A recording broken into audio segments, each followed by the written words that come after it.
بسم اللہ الرحمن الرحیم۔ السلام علیکم، ہمارے چینل میں خوش آمدید ناظرین۔ آج آپ کے لیے میں انتہائی خوفناک، سنسنی خیز اور دلچسپ کہانی لے کر آئی ہوں، لیکن کہانی شروع کرنے سے پہلے آپ سے گزارش ہے کہ اگر آپ ہمارے چینل پر نئے ہیں تو ہمارے چینل کو ضرور سبسکرائب کیجیے تاکہ آپ کو ہماری ویڈیوز سب سے پہلے ملیں۔ کمال میرا دوست جو گزشتہ 30 سالوں سے میرا ساتھی تھا، وہ شہر اپنے کسی دوست کے ساتھ گھومنے گیا ہوا تھا۔ اس کے جاتے ہی مجھے بھی چلنے کی دعوت تھی، مگر میری طبیعت خراب تھی تو میں نے انکار کر دیا۔ پھر میں آ کر اپنے بستر پر لیٹ گیا اور لیٹے لیٹے مانو کے بارے میں سوچنے لگا۔ اس کا پرخلوص مسکراتا ہوا چہرہ تصور کی دنیا آباد کرنے کے لیے کافی تھا۔ اس کے ساتھ ہی میرے سخت گیر اور حریص طبیعت کے مالک ماموں کا چہرہ بھی ابھرا۔ مرتے وقت جن کی سرپرستی میں دے کر مجھے والدین موت کی بھیانک سرزمین کے باسی بن چکے تھے۔ سخت گیر ماموں بے اولاد ہونے کی وجہ سے میرے والدین کی چھوڑی ہوئی جائیداد اکیلا ہڑپ کرنے کی فکر میں رہتے تھے اور آئے دن طرح طرح کی سازشیں کرتے۔ میں ان دنوں 22 سال کا ہو چکا تھا۔ میرے ماموں نے میرے قتل کی سازش کی، جس کی مجھے بروقت خبر ہو گئی تھی۔ میں نے اس سازش سے باخبر ہو کر اپنی اور ماموں کی شخصیت کا موازنہ کیا۔ میرے ماموں جو کہ بوڑھے آدمی تھے، قبر میں پاؤں لٹکائے بیٹھے تھے۔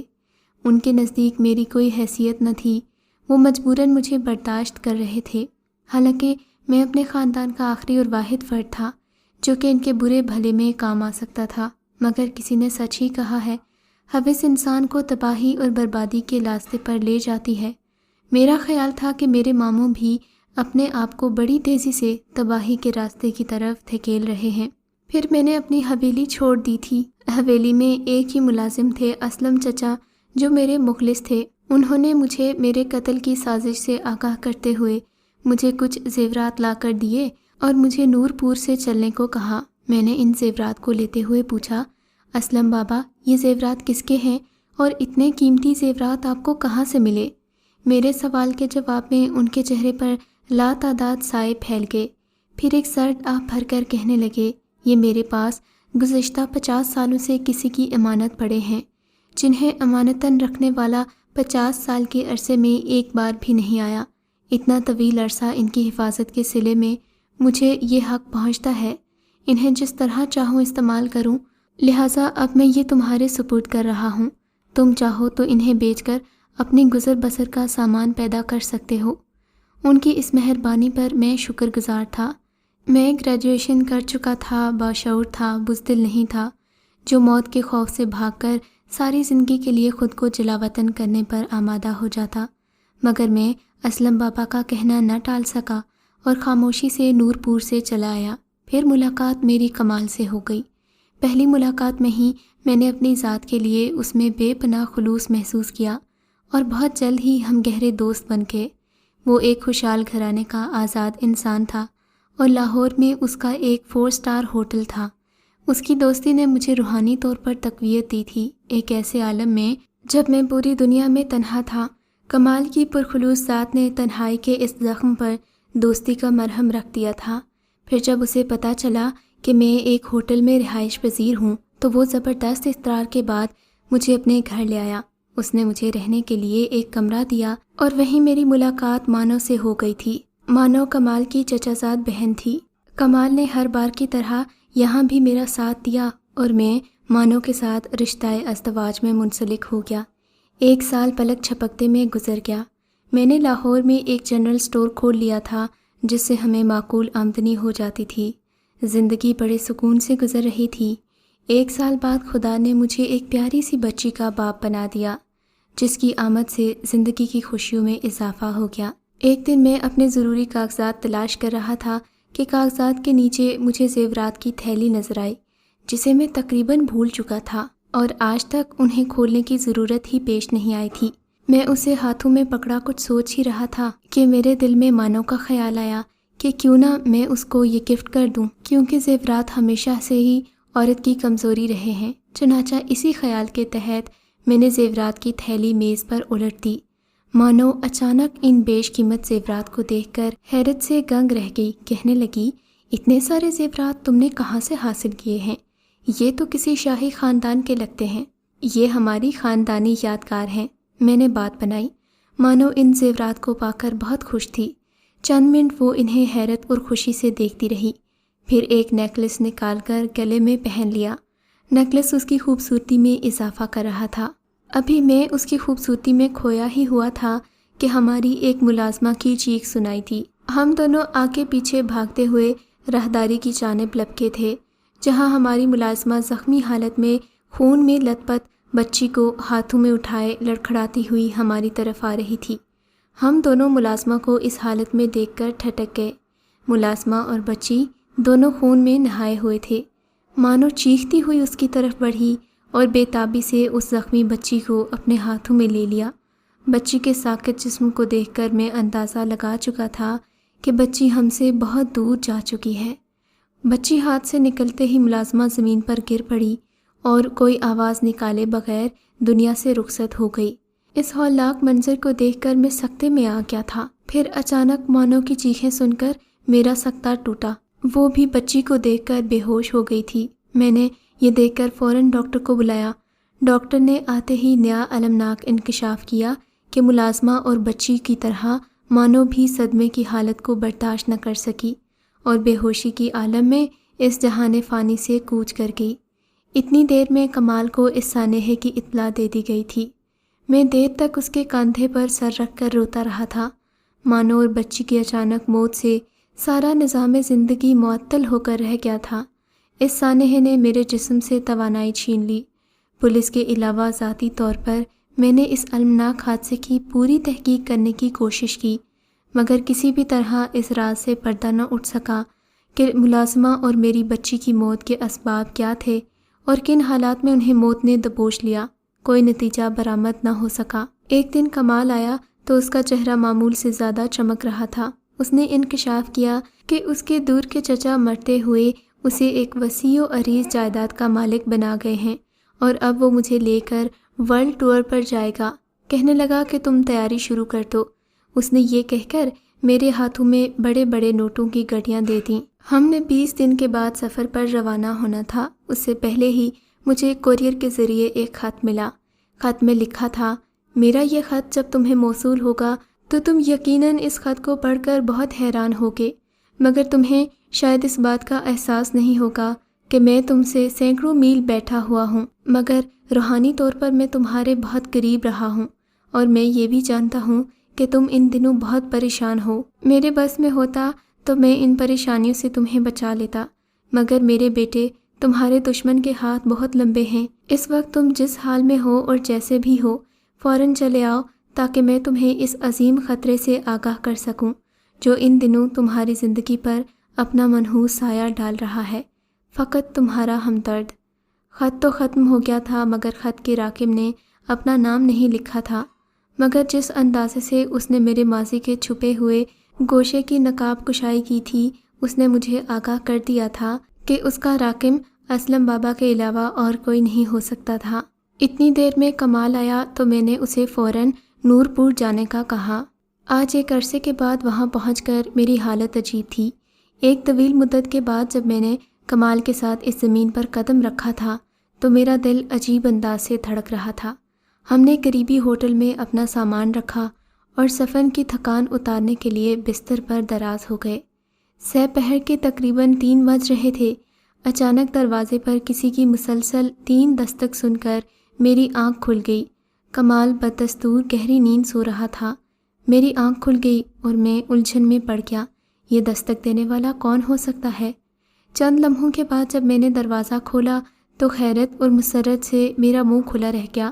اسلم بابا میری آنکھوں کے سامنے کھڑے مسکرا رہے تھے۔ میں بہت حیران ہوا اور پرجوش انداز میں ان سے گلے ملا۔ اسلم بابا بہت خوفزدہ تھے۔ کہنے لگے، بیٹے تم نہیں جانتے تمہارا ماموں شیطان کا پیروکار ہے۔ اگر تم یہاں اس کی آنکھوں کے سامنے رہتے تو شاید وہ تمہیں اب موت کے گھاٹ اتار چکا ہوتا۔ مگر بیٹے مجھے یہ بتاؤ، کیا وہ زیورات اب تک تمہارے پاس محفوظ ہیں؟ ہاں بابا، میں نے جواب دیا، مگر وہ میرے لیے منحوس ثابت ہوئے۔ ان زیورات میں سے ایک نیکلس میں نے اپنی بیوی کے گلے میں ڈالا اور میرے گھر میں آنن فانن 3 جانیں ضائع ہو گئیں۔ میں نے صدمے سے کہا، ہاں میرے بچے۔ اسلم بابا نے سرد آنکھ کھینچتے ہوئے کہا، مجھے ان تمام باتوں کا علم ہے، ضرور ایسا ہی ہوا ہوگا، مگر اب ان حالات کو ٹالنے والی ایک ہی ہستی ہے اور وہ ہے نواب زادی شمائل۔ اسلم بابا نے عجیب انکشاف کیا۔ انہوں نے مجھے بتایا کہ میری خاندانی اموات بھی ایک راز ہیں اور اس راز سے جلد ہی پردہ اٹھ جائے گا۔ ان کی باتیں سن کر میرے سینے میں انتقام کی آگ بھڑک اٹھی تھی۔ اسلم چچا جا چکے تھے، مگر میں سوچوں کہ بھنور میں ڈوبا ہوا ماضی کی یادوں کو کرید رہا تھا۔ شام کو میں اور کمال شہر کی طرف چل نکلے۔ راستے میں کمال کہنے لگا، کیا تم اپنی حویلی جاؤ گے؟ دل تو میرا بہت چاہا، مگر اسلم بابا نے مجھے منع کیا تھا کہ وہاں نہیں جانا۔ مگر پھر ایک ایسا واقعہ ہو گیا کہ مجھے اپنی پرانی حویلی میں جانا پڑا۔ ہوا یوں کہ مجھے اطلاع ملی کہ میرے ماموں اور اسلم بابا کا انتقال ہو گیا ہے۔ میری زندگی یہاں آتے ہی پراسرار ہو گئی تھی۔ اچانک ہی میرے ماموں اور اسلم بابا کا انتقال ہو جانا میرے لیے حیرت کا باعث تھا۔ اب قانونی طور پر میں ماموں کی ساری جائیداد کا مالک تھا، جو کہ اصل میں میرے ہی ماں باپ کی چھوڑی ہوئی تھی۔ مجھے اس حویلی میں آئے ہوئے ایک ہفتہ ہی ہوا تھا کہ مجھے میرے پڑوسی انور کی حرکتیں بہت مشکوک لگیں۔ میں اور کمال اب اس حویلی میں رہ رہے تھے۔ انور اکثر آتا اور مجھ سے میرا حال چال پوچھ کر چلا جاتا۔ مجھے اس کی یہ بات عجیب لگتی تھی کہ آخر بلا وجہ وہ روزانہ آ کر میرا حال چال کیوں پوچھتا ہے۔ ایک دن رات کے 3 بجے کلاک کی ٹن ٹن کی آواز کے ساتھ اچانک ہی میری آنکھ کھل گئی۔ میں نے احتیاطاً اپنی حویلی کے ملازم کو ہدایت کر دی تھی کہ وہ رات کے 1 گھنٹے کے بعد میرے کمرے کا چکر لگا لیا کرے، ہو سکتا ہے کہ مجھے کسی چیز کی ضرورت پڑ جائے۔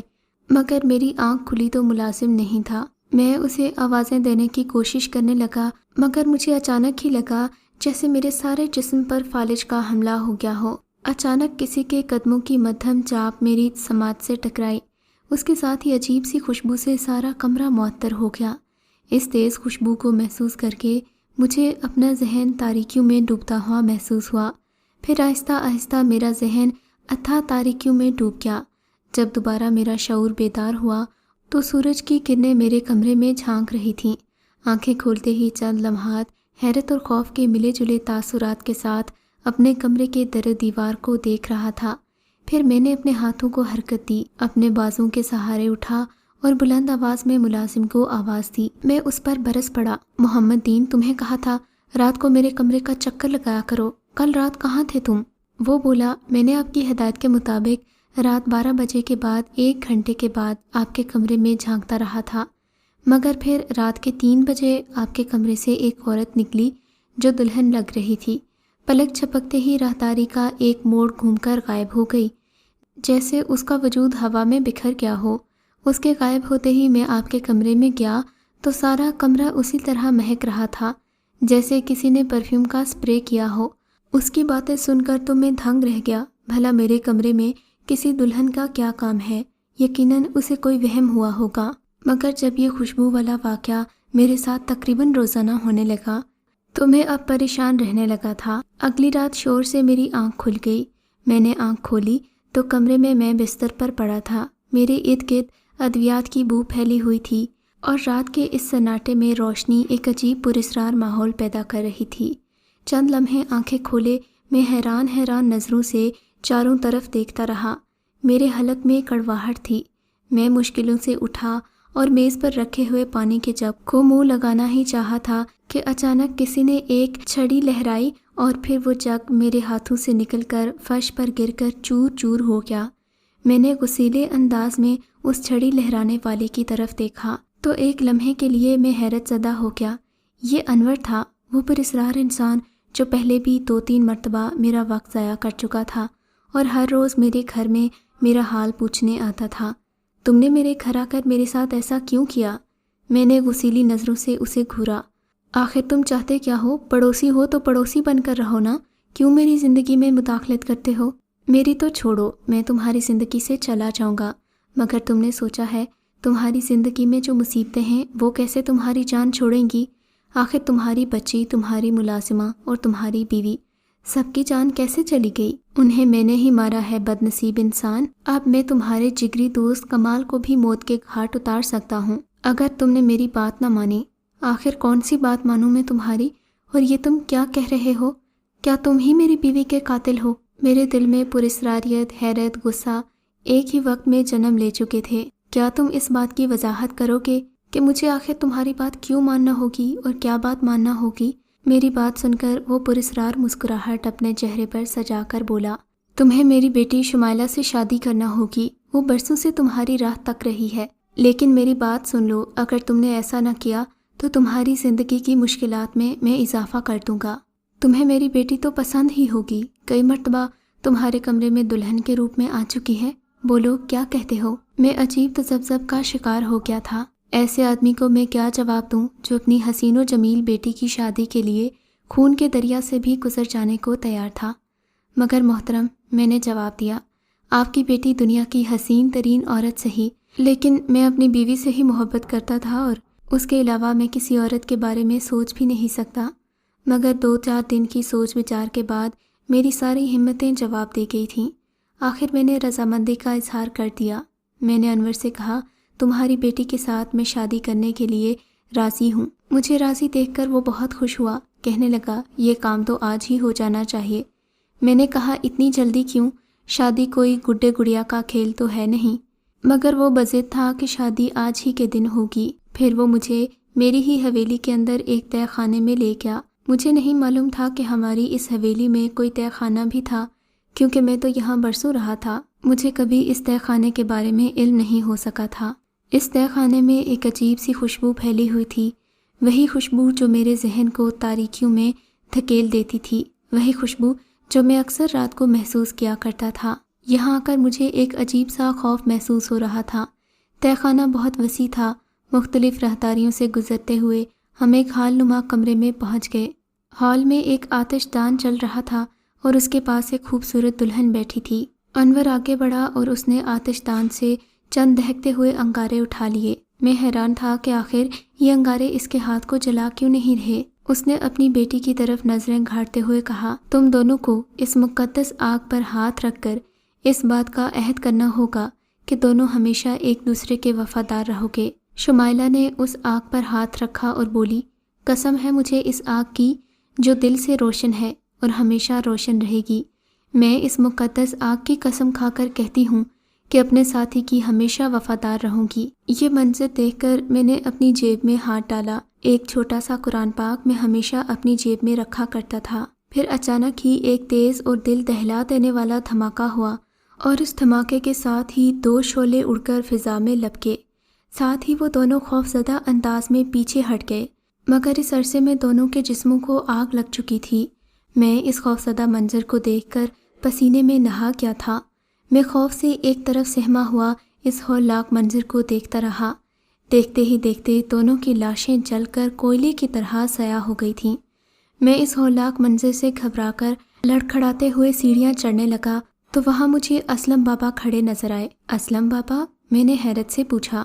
ہاں، میں وہی بد نصیب ہوں جو جب تک زندہ رہا ہمیشہ اپنے مالک کی حفاظت کرتا رہا اور پھر بالآخر نمک کا حق ادا کرتے ہوئے موت کی سنگین وادیوں میں گم ہو گیا۔ انہوں نے غمزدہ لہجے میں جواب دیا، آپ مر چکے ہیں تو پھر زندہ کیسے ہو گئے؟